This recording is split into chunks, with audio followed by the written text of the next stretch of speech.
Welcome back to Equip the Door. I'm Rusty. And I'm Chris. Today what we're going to cover is radios, handheld walkie-talkie type radios. Now, the importance of having these is anytime there's a big natural disaster or not a natural disaster, oftentimes these cell phone towers get flooded and they crash and you're without comms unless you have a backup system. So there are dozens, if not hundreds of different options that you can pick up as far as radios. We like the feature set of a couple that we're just comparing today, and we'll talk generally about some principles about radios anyway.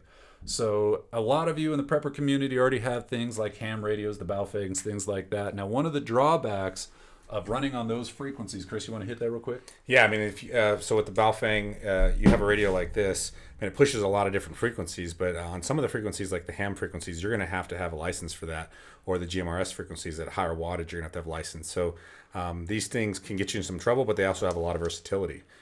So those are awesome on that front. Now, for those of us, I will admit, Chris, with his Army experience and all that, he's much more versed in the radio stuff. For me, I just want something simple. I want something I can grab. Hey, what channel are we on? Cool, let's go. So that's some of the thing. That's one of the appealing things that I'm looking for in a radio, but also have some added functionality. So I'll talk a little bit about the Motorola. If you want to talk a little bit about the Garmin. So the Motorola Talkabout, this is the T800 series. What drew us to these, Chris actually picked these up. You can see his here. I got the blue ones because I don't need quite as much of attention. So these can actually pair Bluetooth-wise with your phone.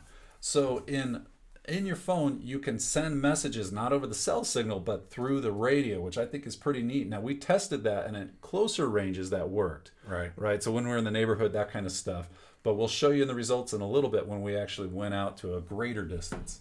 Right. So then there's also like this Garmin Rino, and it's just a handheld GPS. Has everything where the normal GPS functions that Garmin are known for built in a system, but also has a radio. And this particular radio can talk over the FRS channels, which are up to 2 watts. And there's a series of 21 channels that are set aside for GMRS and FRS frequencies. This one can talk on all the FRS channels and the GMRS channels up to 5 watts. So with this type of radio, because you're pushing over 2 watts going into the 5 watt range on the GMRS channels, you got to have a license. The license is mostly just a fine. It's a $70 fine you pay, or fee you pay, and there's no test required. And then you can talk over the GMRS channels. But we took this Garmin Rhino out. It's got a lot of great features.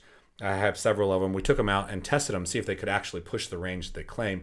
So Russ and I went on we went 16 miles apart, peak to peak, and talked over this radio. And then we also tested these Motorolas, and these Motorolas have the same, a lot of the same functionality. Obviously, what's really good about them is you can just talk over them. But these ones particularly can't push over 2 watts, so they can push on the half watt on the FRS channels all up to the 2 watt on the GMRS channels. But now, no license on any of the frequencies for this. Yeah, no Only license. when you get up to 5 watts on this, you need the license. Yeah, so if you're going to push over 2 watts on these channels, the GMRS channels, you've got to have a license for it. So so we tested these. This one's great, like Rusty had mentioned. You can pair it with your phone via Bluetooth, and what you can pretty much do is with the app. The app allows you to change the radio, so you don't need to know all the buttonology on this thing. Just go into your phone, and you can switch the channels or put on whatever privacy code you want to talk on, and then it sets the radio up. Chris mentioned something called privacy channel. So what is that, Chris? So on these radios, a lot of times you'll see where it says like, hey, there's 120 privacy channels or 121, whatever it is. There's these privacy channels, and essentially they're like digital squelch channels. There's a bunch of different terminology for them, but what it basically is the radio will listen to a certain conversation on a channel. So if you're talking on 13.5 or 15.5 on one of these radios, you're basically, your radio is gonna listen to the conversations on channel 13, privacy code 5, and even though other people are talking on channel 13, it's only going to be listening to the privacy code that you put in. It's basically just a sub frequency, right? It's not even a sub frequency. Imagine a bunch of people in a room, and we're all talking in a room, and I'm trying to listen to this person, but also I'm trying to listen, and I'm it's confusing on which conversations you're going to tone into. So basically, it'd be like, hey, I'm only going to be able to hear this other person, right? And so it allows you to kind of zoom in on that one conversation. But what people probably think is like you have some sort of privacy. You don't have any privacy because everyone in the room can hear you talking. So if you turn off, basically, if you set 2 radios with the same privacy code, then they'll just listen to that conversation. But if you don't, but if you're talking on channel 13 with no privacy code, you're hearing everyone on channel 13 talking on, regardless of what privacy code they're talking on. So the privacy codes don't offer privacy. It basically just limits your radio to tune into a specific conversation. Now, in a real case situation, say it's one of these natural disasters we just talked about, and you happen to live in a community where tons of people have radios. Okay, so that's why it's a good idea to have kind of your not sub-frequency, your privacy channel already kind of designated with your group. Right. Because imagine the same thing. If everybody's on the root frequency or that main one, it could just be a loud, noisy room, right? Yeah, it's a loud, noisy room. So you're toning it down, saying, "Hey, the radios are only gonna tune into these specific conversations on this broader channel." So my family's gonna hang out in this corner of the room and talk. Right. You guys all. Yeah, but it's just a misnomer. I mean, a lot of people think there's privacy. There's no privacy involved in these radios. It's just a terminology they use. But so what were the results? Let's look at results on this thing. Okay. Got it.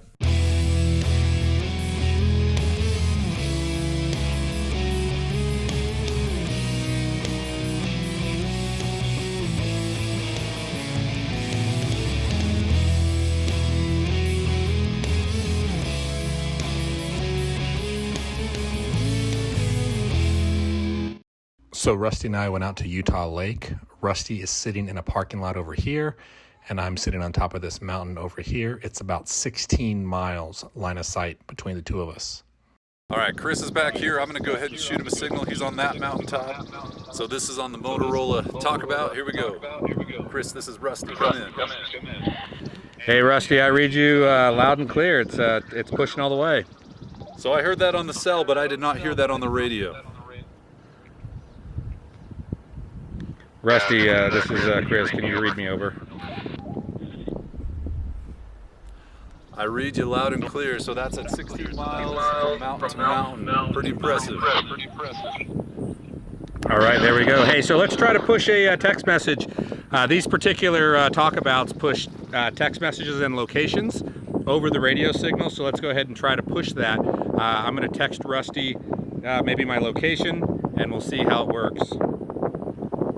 So what we're trying to do is there's an app on the phone that pairs with the actual Talkabout, which what it does is it allows you to send a text message, and I believe maybe location pins based on the GPS on the phone through the Talkabout. So I think Chris is trying to do that right now. See if Rusty gets it.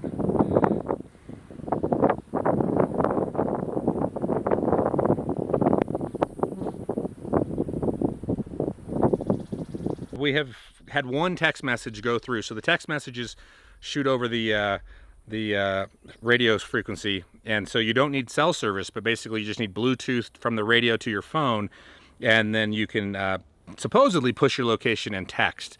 It probably works better at a couple mile range, but the amount of the connection just doesn't work at this range. I mean, 16 miles. Supposedly it's supposed to work, but it hasn't worked, and so right now it's saying it's experiencing problems, and it keeps saying like retry. So I'll try one more time.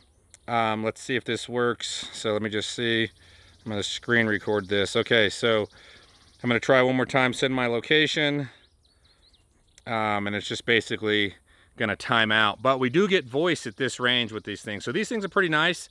They cost about $30 a piece, so you can buy quite a few of them. We're going to test it with a Garmin Rino that's in the $600 to $800 range, depending on where you're buying it. But yeah, these ones essentially do the same thing. You don't have the native GPS feature, but if you have your phone and offline maps, you could do it. But yeah, so these for $30, emergency preparedness, you could use these to talk to people, hand them out to your neighbors, hand them out to your friends, and not really worry about if you get them back. Whereas with the Garmin, if you don't get it back, it's probably going to hurt a little bit more at $600 a pop. So here's the Motorola Talkabout app on the main screen. You can see the chat window and then the map window. And then you can jump into the customizations on the side on this little waffle menu. You can see yourself, customize yourself. Go down, see the members of your groups and set up groups.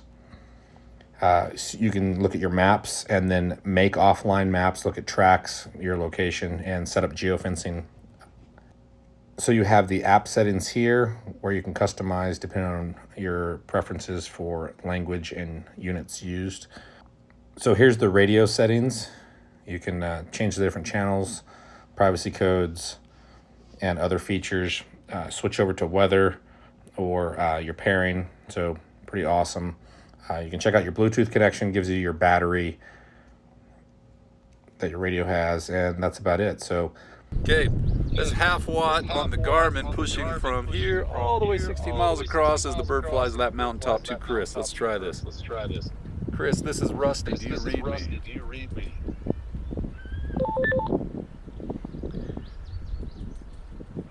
Try again.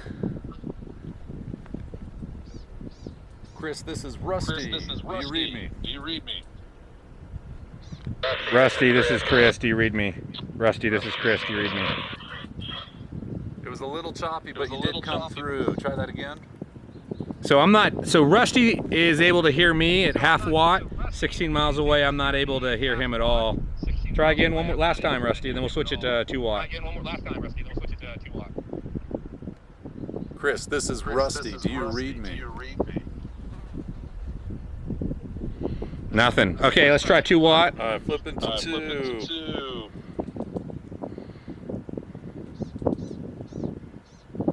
Okay.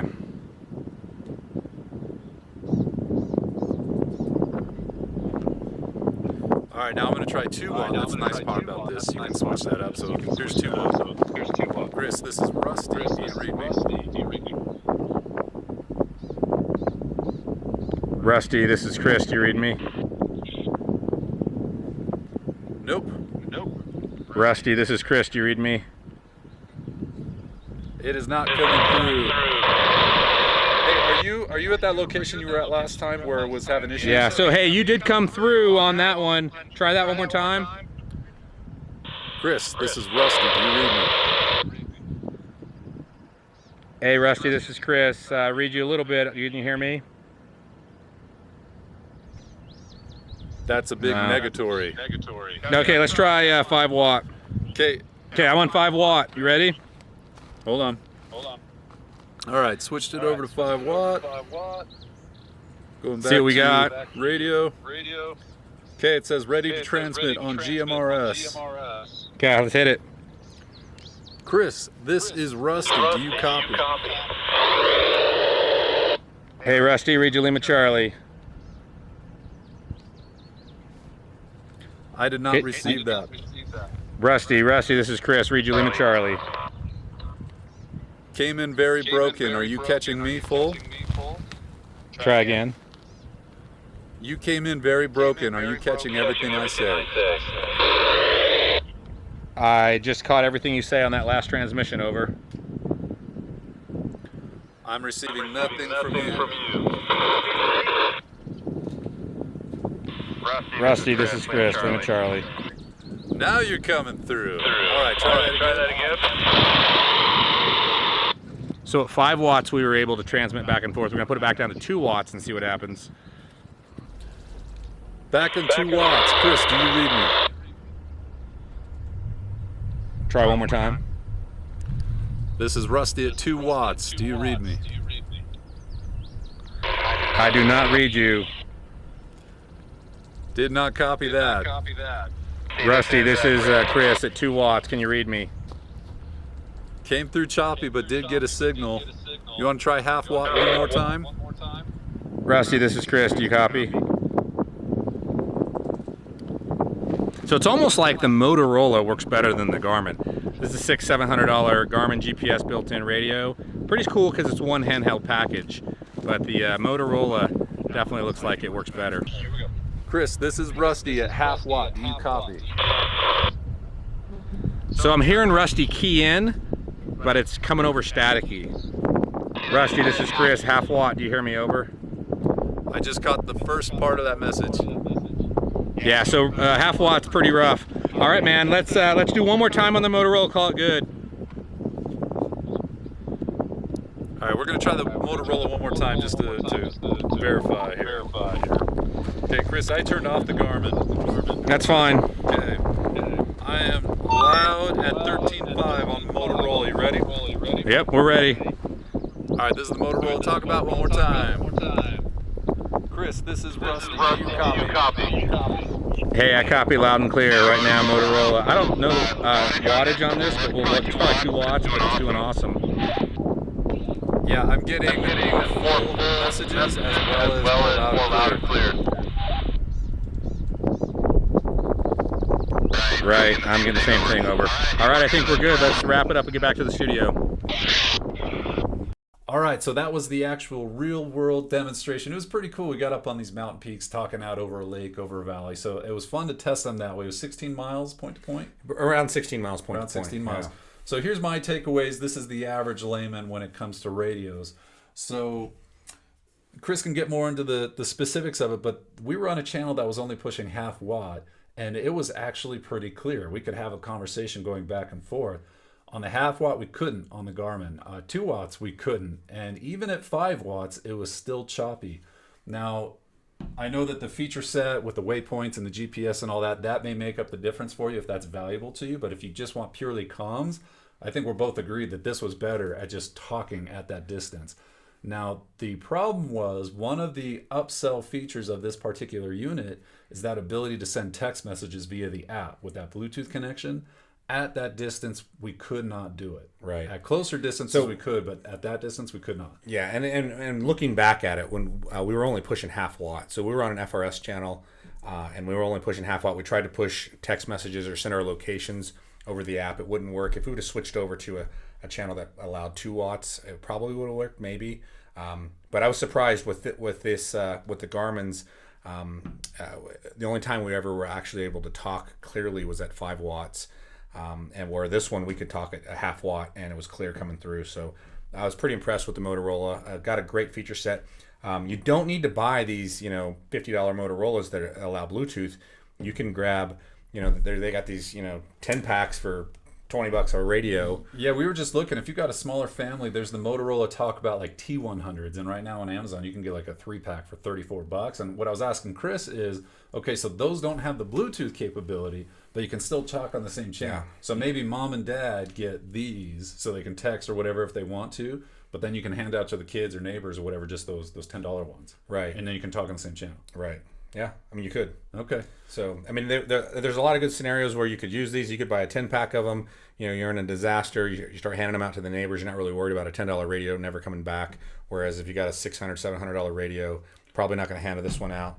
And, in a lot of situations over the last couple of years, we've seen where cell towers were down, obviously with the fires in Texas or with the, the hurricanes back east. There can be some problems, even fires in California. And you even brought up a point. Sometimes even at sporting events, if everybody tries to get on the phone at once, you can get bad reception and it's not working well. Right. I mean, every cell tower has a limited amount of capacity. So these are nice too. I mean, obviously there's only a set amount of channels that you can talk on, and if everyone was using these, then you wouldn't be able to hear either.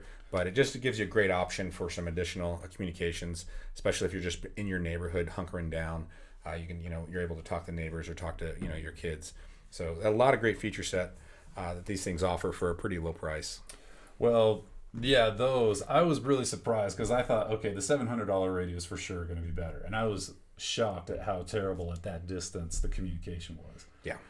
Chris didn't even believe me when we tried this. He thought I was messing up and not pressing the right button, but I was. It was just not that good. Right, but these do offer a lot with them. I mean, with the GPS and with a bunch of other like actual, tracking your locations and moving around. It's in one unit. But if you have you can download Google Maps on your phone and do the same option because your phone doesn't need a cell service to run off the GPS signals from satellites. So summarize our takeaways. For me, I was really impressed with the distance and the clarity of the communication on this little unit. I was disappointed that the text message thing doesn't work. Again, if you're looking for the option to do discrete communication via text or whatever at distance, it would have been really nice. Again, in retrospect, maybe we were on the wrong frequency for that. Maybe we needed to be a 2 watt, but still the voice comms was great. That one, again, if you need the GPS functionality or maybe a newer model or something. And just everything in one unit. And everything in one unit, maybe that's the way for you to go. You pay a premium for that, but I was really impressed with the price for this. What would be really amazing too is if the less expensive ones without the Bluetooth functionality were just as clear. I would say they were. I would say they are. I mean, we haven't tested them, but I mean, they say they can talk over all the channels, so I'm assuming they'll push up to 2 watts. And we were hitting half watts, and you know, we were getting great reception out of it. So I think I would imagine they would. Now, granted, you know, we're talking 16 miles. You know, we're out in, you know, Mountain West where there's you know great mountains to stand on top of. So we're doing mountain to mountain. If you're in the town or in a city, your range is going to be a lot more degraded. It's probably going to look at a couple hundred meters, depending on how dense you are. How dense are you, Chris? People are pretty dense. All right. Any other takeaways for you on this? That's it. Okay. That's all I got. Thanks for joining us. Hope it was helpful for you. It's not every day that you get out and actually get to test radios at that great of a distance. Like Chris said, we have these mountain peaks that we could get up on and do it. Was a fun experiment. Was impressive to see how well these things communicate, and it's reassuring in case cell towers go down, you do have a means to communicate with your loved ones and your neighbors. With all that said, hope it was useful for you. Until next time, and OMNIA PARATUS.